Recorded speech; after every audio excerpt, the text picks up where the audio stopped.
আসসালামু আলাইকুম। দৈনিক জয়সাগরের পক্ষ থেকে সকলকে জানাই আন্তরিক শুভেচ্ছা। সাথে আছে আমি জান্নাতুল তাহিরা জ্যোতি। এখন সংবাদ শিরোনাম। শান্তা এন্টারপ্রাইজের ঠিকাদার এস শামীম রেজা মিথ্যা বানোয়াট অভিযোগে সংবাদ প্রতিবাদ সভা। এবার বিস্তারিত। স্টাফ রিপোর্টার জলিলের প্রতিবেদনে। সিরাজগঞ্জ কাজীপুর উপজেলা সহকারী প্রাথমিক শিক্ষা অফিসার আবু সাঈদের বিরুদ্ধে 19/9/2025 সংবাদ সম্মেলন করেছিলেন শান্তা এন্টারপ্রাইজের ঠিকাদার শামীম রেজা। আবু সাঈদের বিরুদ্ধে আনীত অভিযোগ মিথ্যা ও বানোয়াট ও ষড়যন্ত্রমূলক বলে আজ সংবাদ সম্মেলন করেছেন উপজেলা সরকারি প্রাথমিক শিক্ষা অফিসার আবু সাঈদ। তিনি বলেন, সরকারি উপজেলা প্রাথমিক শিক্ষা অফিসার কাজীপুর, সিরাজগঞ্জ। প্রকাশিত সংবাদের প্রতিবাদ জানাচ্ছি।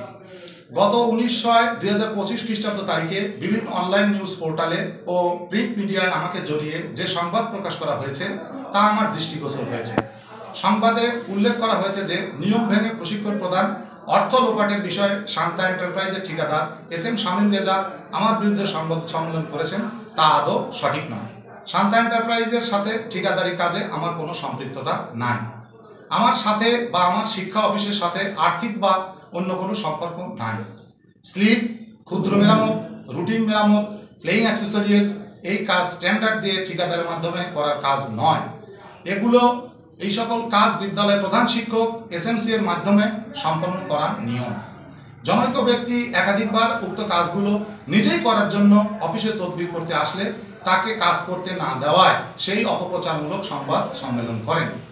প্রকাশিত সংবাদের বিষয় সম্পূর্ণ মিথ্যা, বানোয়াট, ভিত্তিহীন।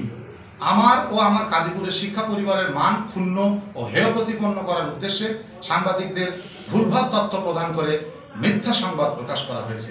আমি প্রকাশিত সংবাদের তীব্র নিন্দা ও প্রতিবাদ জানাচ্ছি। সবাই সুস্থ থাকবেন, ভালো থাকবেন। দৈনিক জয়সাগরের সাথে থাকবেন। আল্লাহ হাফেজ।